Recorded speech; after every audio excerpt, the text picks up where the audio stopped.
Борбор калаада Бишкек шаардык ички иштер башкармалыгынын кызматкерлери Чүй облустук ички иштер башкармалыгы тарабынан өткөрүлүп берилген ыркесени жогорку деңгээлде өткөрүштү. Иш чарада милиция кызматкерлери өз өнөрлөрүн көрсөтүп, концерттик программа тартуулашты. Анда кыргыздын салттуу маданиятын улай манас айтылып, ырырдалды. Ал ортодо жаштарды патриоттуулукка, элге, жерге кызмат кылууга үндөгөн театрлаштырылган чакан сценка коюлду. Белгилесек, Бишкек шаардык ички иштер башкармалыгы ыркесени Баткен облустук ички иштер башкармалыгына узатты. Эми аталган башкармалык маданий иш-чараны өткөрүп алып, башка облуска узатышы керек. Эстафета катары өткөрүлүп жаткан ыркесе кыргыз милициясынын түзүлгөндүгүнүн 100 жылдыгына карата уюштурулууда.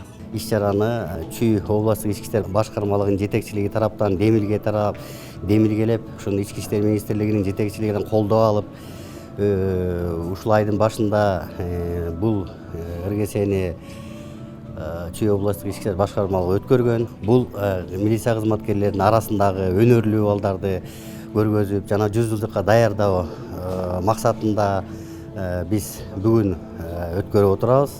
Эң негизгиси бул милициялардын арасында да ынтымактап келген, бири-бирибизди таанып, ушундай өзүбүздүн арабызда да ушундай өнөрлүү, активный, мындай айтканда, кызматкерлерибизди көргөзөлү деп